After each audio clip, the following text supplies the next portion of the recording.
بسم اللہ الرحمن الرحیم۔ عزیز طلبہ، ہم اپنے سابقہ لیکچر میں مصطفی کی دوسری غزل کے پہلے 3 اشعار کو پڑھ چکے ہیں۔ یہ آپ کی درسی کتاب کے صفحہ نمبر 121 پر موجود غزل ہے۔ چوتھا شعر ہے: ابر کی طرح سے کر دیویں گے عالم کو نہال، ابر کی طرح سے کر دیویں گے عالم کو نہال، ہم جدھر جاویں گے یہ دیدہ گریاں لے کر، ابر بادل نہال خوش دیویں، یہ قدیم زبان میں اس طرح دیں کو استعمال کیا جاتا تھا۔ دینا مصدر کی حالت ہے، جاویں اسی طرح دیویں کی طرح جائیں۔ دیدہ گریاں روتی ہوئی آنکھیں، شعر کا مفہوم ہے کہ ہم جدھر یہ اپنی روتی ہوئی لے کر آنکھیں جائیں گے، بارش کی طرح ساری دنیا کو خوش کر دیں گے۔ شاعر نے اس شعر میں اپنے رونے اور آنسو بہانے کے مضمون کو مبالغہ آمیز انداز میں باندھا ہے۔ رونے اور آنسو بہانے کا مبالغہ آمیز بیان اکثر شعراء کے ہاں ملتا ہے، جیسا کہ غالب نے کہا: یوں ہی گر روتا رہا غالب تو اے اہل جہاں، دیکھنا ان بستیوں کو تم کے ویراں ہو گئیں۔ ایک اور جگہ غالب فرماتے ہیں: میں نے روکا رات غالب کو وگرنہ دیکھتے، اس کے سیل گریا سے گردوں کفے سیلاب تھا، کہ یعنی غالب نے اتنا رونا تھا، رات ہم نے روک لیا اس کو، ورنہ اس کے رونے سے آسمان نے ایک تنکے کی طرح بہہ جانا تھا۔ میر کہتے ہیں: طوفان نوح نے تو ڈبوئی تھی زمیں فقط، طوفان نوح نے تو ڈبوئی زمیں فقط، تھی اس میں نہیں ہے، طوفان نوح نے تو ڈبوئی زمیں فقط، میں ننگے خلق ساری خدائی ڈبو گیا۔ چنانچہ اسی رنگ میں مصطفی کہتے ہیں کہ ہم عاشق ہیں، اور عاشق کے لیے رونا اور آنسو بہانا ایک فطری بات ہے۔ محبوب کے ظلم و ستم اور زمانے کی جفاکاریوں کے سبب ہمارے دل میں غم و الم کا ایک طوفان برپا ہے، جس کے نتیجے میں ہماری آنکھوں میں آنسوؤں کے دریا کیا سمندر موجزن ہیں۔ ہم اپنی ان روتی ہوئی آنکھوں کے ساتھ جدھر جائیں گے سارے عالم کو سیراب کر دیں گے، جس طرح بادل ساری دنیا کو سیراب کر دیتے ہیں، جس طرح بادل برستے ہیں درد و غم سے، اسی طرح ہماری آنکھیں برستی ہیں۔ یہ ایک حقیقت ہے کہ غم جتنا شدید ہوتا ہے اسی قدر آنسو زیادہ بہتے ہیں۔ شاعر بہت بڑے غم سے دوچار ہے، اسی لیے اس کے رونے کی کیفیت بھی شدید ہے۔ بقول داغ: گر ابر گھرا ہوا کھڑا ہے، آنسو بھی تلا ہوا کھڑا ہے۔ پانچواں شعر دیکھیے: پھر گئی سوئے اسیران قفس باد صبا، پھر گئی سوئے اسیران قفس باد صبا، خبر آمد ایام بہاراں لے کر۔ سوئے کا مطلب ہوتا ہے کی طرف سے، اسیران اسیر کی جمع، قفس پنجرہ، پنجرے میں بند قیدیوں کی طرف سے، باد صبا صبح کی ہوا، آمد ایام بہاراں بہار کے دنوں کی آمد، یعنی صبح کی ہوا پنجرے میں بند قیدیوں کی طرف سے بہار کی خبر لیے ہوئے گزر گئی ہے۔ موسم بہار کے آتے ہی ہر طرف زندگی کی ایک لہر دوڑ جاتی ہے، ہر چیز پر شباب آ جاتا ہے، فطرت ہر چیز کو سنوارتی نظر آتی ہے، حسن نکھر جاتا ہے، اور دلوں میں ایک نیا ولولہ اور جوش پیدا ہوتا ہے۔ چمن میں پھول کھل اٹھتے ہیں اور پرندوں کی چہچہاہٹ اہل دل کو بے قرار کرتی ہے۔ موسم بہار اپنے ساتھ محبتوں اور خوشیوں کا پیغام لاتا ہے۔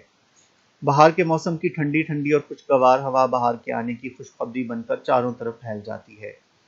آمد بہار کی یہ خبر آزاد پرندوں کے لیے تو بڑی فرحت انگیز اور مسرور کن ہوتی ہے۔ وہ تو خوشی سے مست ہو کر جھومنے لگتے ہیں اور بہار سے لطف اندوز ہوتے ہیں، مگر آمد بہار کی یہ خبر جب قیدی پرندوں تک پہنچتی ہے تو ان کے دلوں پر قیامت گزر جاتی ہے، ان کے غم تازہ ہو جاتے ہیں اور اپنی بے بسی اور ناچاری پر تڑپ اٹھتے ہیں۔ وہ غمزدہ کیوں نہ ہوں، اسیر قفس لالا زاروں سے دور، چمن سے چمن کے نظاروں سے دور۔ شاعر یہ کہنا چاہتا ہے کہ آزادی ایک بہت بڑی نعمت ہے۔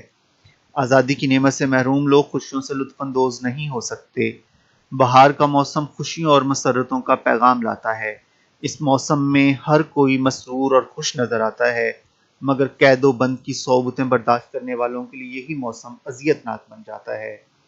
آزادی کی بہاریں یاد کر کے وہ اور بھی غمزدہ ہو جاتے ہیں۔